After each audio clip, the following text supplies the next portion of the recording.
இந்த நகரத்தை ஒரு சாதியற்ற சமூகமாக, வர்க்க பேதம் இல்லாத ஒரு நகரமாக, அனைவருக்குமான நகரமாக, ஒரு ஜனநாயகப்படுத்தப்பட்ட நகரமாக எல்லாருக்கும் நம்ம மாற்ற வேண்டியது நம்ம ஒவ்வொருத்தருடைய கடமையாகவும் இருக்குது.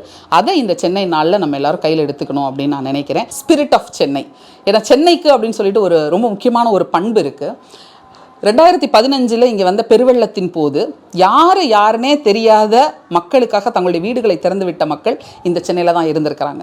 கார்கள்லையும் வண்டிகள்லையும் பின்னாடி சாப்பாடு செஞ்சு வச்சுக்கிட்டு டப்பாவாக தூக்கிட்டு போன மக்கள் இந்த நகரத்தில் தான் இன்றைக்கும் வசிக்கிறாங்க. கொரோனா காலகட்டம் யார் என்னன்னே தெரியாமல் வீட்டை விட்டு வெளியே வர முடியாத சூழ்நிலையில் கூட இங்கே மக்களுக்கு உணவு சமைத்து கொண்டு பக்கத்து ஃப்ளாட்டில் எதிர் ஃப்ளாட்டில் இருந்தவங்களுக்கு உதவிக்கிட்டு இருந்த மக்களாக இந்த மக்கள் தான் இருந்திருக்காங்க. சென்னை எத்தனையோ பேரழிவுகளை சந்தித்து விட்டது. நீங்கள் பார்த்தீங்கன்னா கடல்கோள் வந்திருக்குது. சங்க காலத்து கடல்கோள்களை பற்றி இங்கே நம்ம பேசுகிறோம். நகரம் நகர்ந்து போயிருக்குது. ஆங்கிலேயர்களுடைய ஆட்சி நடந்திருக்குது. போர்கள் வந்திருக்குது. பல விஷயங்கள் இந்த நகரத்தில் தொடர்ச்சியாக நடந்துகிட்டே இருந்திருக்குது. ஆனால் இந்த நகரத்தை இன்னும் உயிர்ப்போடு வச்சுட்டு இருக்கிற ரொம்ப முக்கியமான விஷயமாக நம்ம பார்க்கறது ஸ்பிரிட் ஆஃப் த சிட்டி. இந்த சென்னை அப்படிங்கிற இந்த நகரத்துடைய உணர்வு, ஜல்லிக்கட்டு போராட்டத்தில் வெளிப்பட்ட அந்த உணர்வு, துப்புரவு தொழிலாளர் போராட்டத்தில் அதே போராட்ட உணர்ச்சியை நம்ம பார்க்குறோம். அப்போ போராட்டங்களுக்கு தன்னை தயார்படுத்தி கொண்ட மக்களாகத்தான் இந்த மக்கள் இருக்கிறாங்க.